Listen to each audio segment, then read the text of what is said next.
Assalamualaikum warahmatullahi wabarakatuh. Perkenalkan, nama saya Fatia Kamila Davitri dari kelas 11 IPS 1. Di sini saya akan membahas tentang jaringan syaraf. Di sini ada materi-materi yang akan saya bahas nanti. Yang pertama pengertian jaringan hewan, yang kedua jaringan syaraf, dan yang ketiga neuron. Yang pertama, pengertian jaringan hewan. Jaringan hewan merupakan sekumpulan sel-sel hewan di mana mempunyai sebuah bentuk serta fungsi yang sama sehingga membentuk jaringan pada tubuh hewan. Jaringan hewan ini dibagi menjadi 4, yaitu jaringan ikat, jaringan epitel, jaringan otot, dan jaringan syaraf. Selanjutnya, jaringan syaraf. Jaringan syaraf merupakan jaringan yang disusun oleh kumpulan syaraf. Kumpulan syaraf ini disebut neuron. Jaringan syaraf sendiri memiliki sel-sel reseptor yang dibungkus jaringan ikat. Dan di sini ada gambar jaringan syaraf dan bagian-bagiannya akan dijelaskan selanjutnya. Yang pertama ada dendrit. Dendrit berfungsi untuk menerima rangsangan dari sel saraf lain dan meneruskannya ke badan sel. Yang kedua ada badan sel.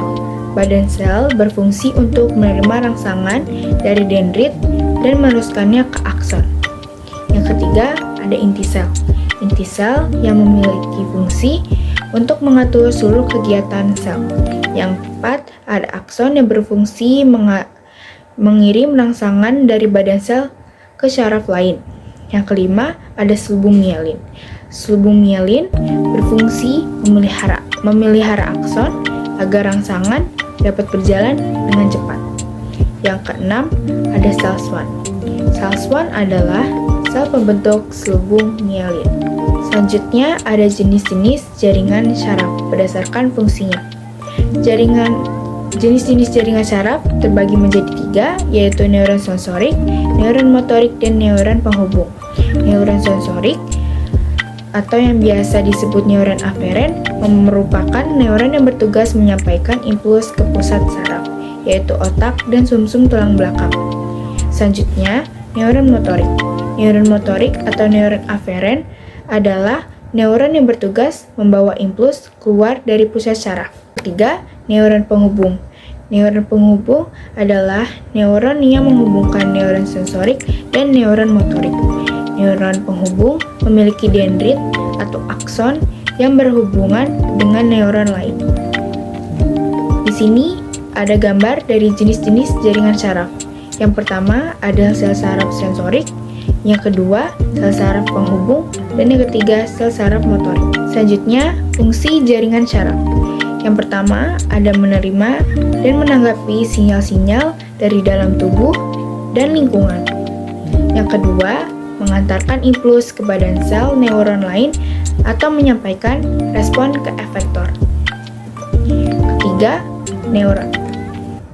Neuron merupakan kesatuan fungsional dari sistem syaraf yang memiliki kemampuan mengantarkan impuls atau konduktivitas sehingga terjadi komunikasi antara reseptor atau sel atau organ penerima rangsang dengan efektor atau jaringan atau organ yang memiliki reaksi langsung seperti kelenjar atau otot.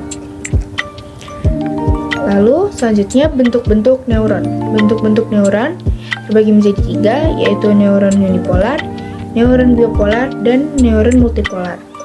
Neuron unipolar disusun oleh dendrit, akson, badan sel yang terletak pada bagian pinggir.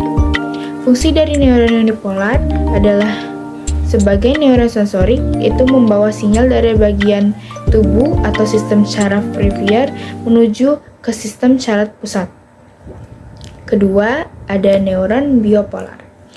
Neuron biopolar memiliki bentuk yang hampir sama dengan neuron unipolar. Perbedaannya terletak pada badan sel yang berada di tengah. Fungsi neuron biopolar adalah sebagai interneuron, yaitu menghubungkan berbagai neuron di dalam otak dan spinal cord. Selanjutnya, neuron multipolar. Neuron multipolar adalah jenis neuron yang pada umumnya banyak dijumpai. Pada neuron multipolar terdapat satu buah akson yang terhubung oleh banyak jumlah dendrit. Fungsi sebagai multipolar yaitu membawa sinyal atau isyarat dari sistem syaraf pusat menuju ke bagian lain dari tubuh, seperti kulit, otot, ataupun kelenjar. Di sini ada gambar dari bentuk-bentuk neuron. Yang pertama ada neuron unipolar, yang bagian-bagiannya ada dendrit, badan sel, akson, dan akson terminal. Yang kedua ada neuron biopolar. Bagian-bagiannya ada dendrit, badan sel, akson, dan akson terminal. Yang ketiga ada neuron multipolar, bagian-bagiannya ada badan sel, dendrit, akson, dan akson terminal. Jadi sekian dari saya. Mohon maaf bila ada kesalahan kata. Wassalamualaikum warahmatullahi wabarakatuh.